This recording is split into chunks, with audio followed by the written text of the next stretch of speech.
Anytime a child enters into the family system, there are bound to be some changes. Foster care can often bring about these changes very quickly because a family and marriage relationship are inevitably going to have to adapt to accommodate for this new arrival.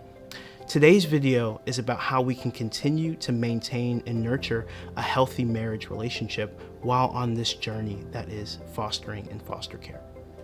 One of the first things that we want to remember is to make sure that we are nurturing the friendship in your marriage relationship. Dr. John Gottman, a famous marriage and relationship expert, reminds us to be intentional about nurturing this friendship.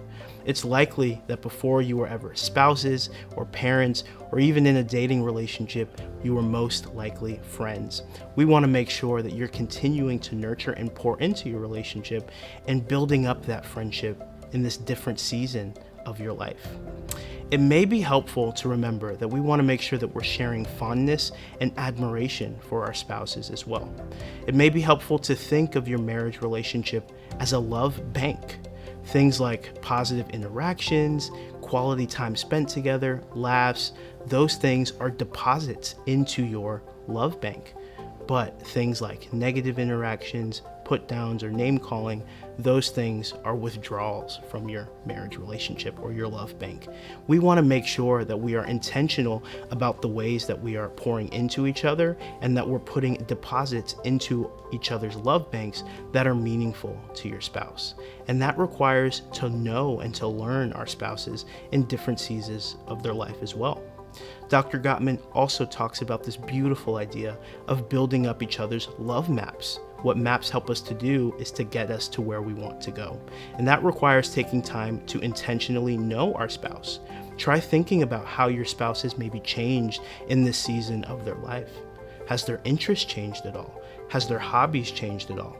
Has the way that they feel loved by you or others changed at all? This requires making a concerted effort to getting to know our spouse. Try getting creative and putting it on your calendar, different ways that you guys can continue to connect with one another. Here's one practical tip. Try creating a date night jar. Here's how it works.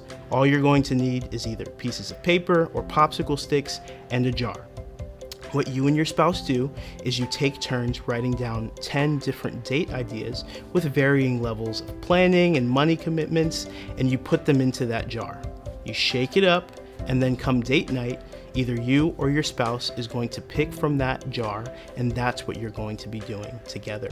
Try to remember that it's just about having fun and connecting with each other. And at the end of the day, it doesn't really matter what you're doing as long as you are connected and you're intentional about that time spent together. The second thing to remember is to learn to manage conflict well. Research has shown that over 70% of conflicts in a marriage are perpetual. That means that they're going to be around for quite a while. We know that in any marriage or any relationship at all, we can never truly avoid conflict, but we can learn to manage that conflict and manage it well. Here's a few practicals.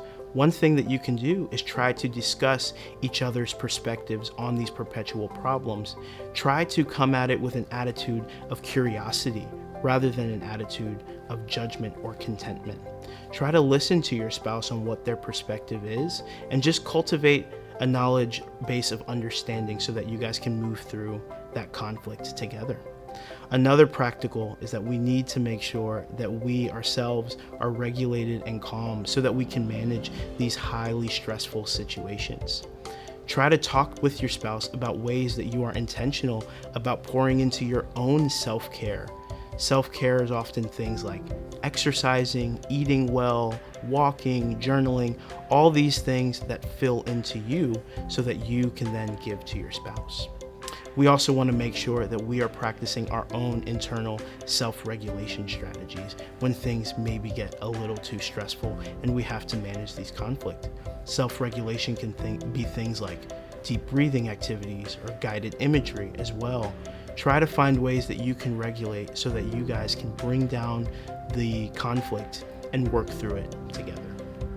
The third and final point is to remember that we are trying to create a shared meaning and to make each other's life dreams come true. At the end of the day, that's what marriage is all about, is two people working together to fulfill each other's lifelong dreams. Here's the great news. Research has also shown that couples that have a shared life mission or purpose, like being involved in a ministry or being involved in foster care, tend to have higher marriage fulfillment rates over time, and they tend to stay married, which is the great news. But we want to make sure that we avoid the temptation to place the mission or the purpose over the marriage relationship itself. I want you to think of it like two wings on an airplane. We need both the mission and the purpose of the marriage, but also the marriage relationship and the spouse itself.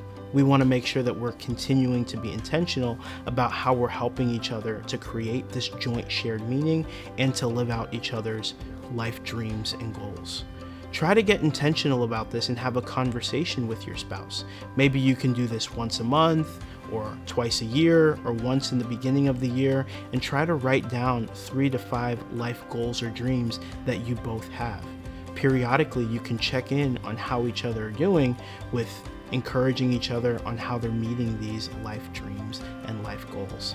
At the end of the day, what it's about is collaboratively coming together to see how you can both make each other's dreams come true. Lastly, I just want to say thank you. Thank you for walking this journey of foster care, or thank you for even considering to walk this journey. It's certainly a challenge, but it also provides such a great opportunity that you're giving to these children and also to one another to really make each other's dreams come true. If you ever feel like you or your spouse requires more support, please feel free to access our website with resources and to reach out to the EPIC team for more support, because we are here for you.